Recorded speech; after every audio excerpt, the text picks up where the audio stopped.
প্রিয় দর্শক আসসালামু আলাইকুম। আজ আমি আপনাদেরকে দেখাবো এই ঠান্ডার মৌসুমে এই প্রচণ্ড শীতে চড়ার যে বাচ্চা রয়েছে, চড়ার বাচ্চাগুলিকে কিভাবে রাখবেন, কিভাবে রাখতে হবে। না হলে এই ঠান্ডাতে চড়ার বাচ্চার বিভিন্ন ব্যারাম আসতে পারে। এই ব্যারামের কারণে চড়ার বাচ্চা মারা যায়। অনেক চড়ার বাচ্চা দেখা গিয়েছে ঠান্ডার কারণে মারা গিয়েছে। সঠিক প্রসেসিং না থাকার কারণে ঠান্ডাতে চড়ার বাচ্চা মারা যায়। তাতে বংশ বিস্তারের ব্যাঘাত ঘটে এবং বংশহানি ঘটে। প্রচুর চড়ার বাচ্চা যে রয়েছে, প্রচুর চড়ার বাচ্চা একসঙ্গে মারা যায় এই ঠান্ডার কারণে। তাই এই ঠান্ডা থেকে বাঁচতে আপনারা কিভাবে পদক্ষেপ নেবেন, কিভাবে বাসা তৈরি করবেন এবং কেমন করে বাচ্চাগুলিকে রাখবেন, কী জিনিস দিতে হবে, সম্পূর্ণ ভিডিওটিতে আজ বলবো।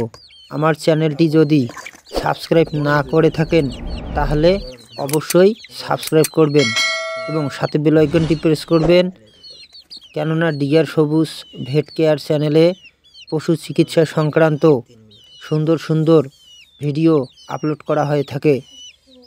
তো দেখুন এই বাচ্চাগুলিকে, এই বাচ্চা, এই সাদা বাচ্চাটা দেখা যাইতেছে, এই যে বিভিন্ন কয়েকটি বাচ্চা রয়েছে। এই বাচ্চাগুলিকে এলইডি বাল্ব, অর্থাৎ যেখানে কারেন্টের ব্যবস্থা নাই, সোলার চালিত অবস্থায় রয়েছে বা সোলার দিয়ে ইলেকট্রিক যা সোলার সিস্টেম, তারা এলইডি বাল্ব জ্বালাতে পারেন। এই এলইডি বাল্ব সোলারের সাহায্যে চলছে। এলইডি বাল্বগুলো দিয়ে উষ্ণ গরম হয়, তার কারণে বাচ্চাগুলি ঠিকই থাকে।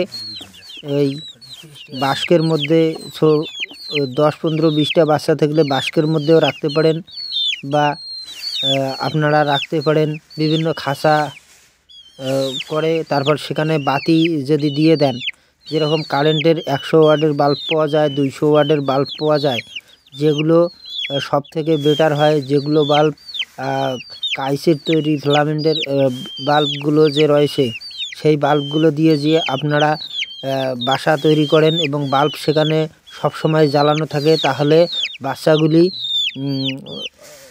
যে রয়েছে, বাচ্চাগুলোর যে রোগ প্রতিরোধ ক্ষমতা বাড়বে এবং সহজে বাচ্চাগুলো ঠান্ডার কারণে আক্রান্ত হবে না এবং বাচ্চাগুলো উষ্ণ গরম অবস্থায় থাকবে। নচেৎ বাচ্চাগুলির মারাও যেতে পারে এই ঠান্ডার কারণে। এই প্রচণ্ড শীতে কখনো বাচ্চাকে সকাল সকাল ছেড়ে দিবেন না। বাচ্চাকে যদিও আপনারা ছাড়েন, মুরগির সঙ্গে ছাড়েন, তাহলে একটু দেরিতে ছাড়বেন। খুব সকালে ভোরের সময় ছাড়লে বাচ্চাগুলো ঠান্ডাতে টুপতে টুপতে মারা যেতে পারে। তো এই ছিল আজকের আলোচনা, এভাবে বাচ্চাকে সংরক্ষণ রাখবেন। তো পরবর্তী ভিডিওতে দেখা হবে। ধন্যবাদ।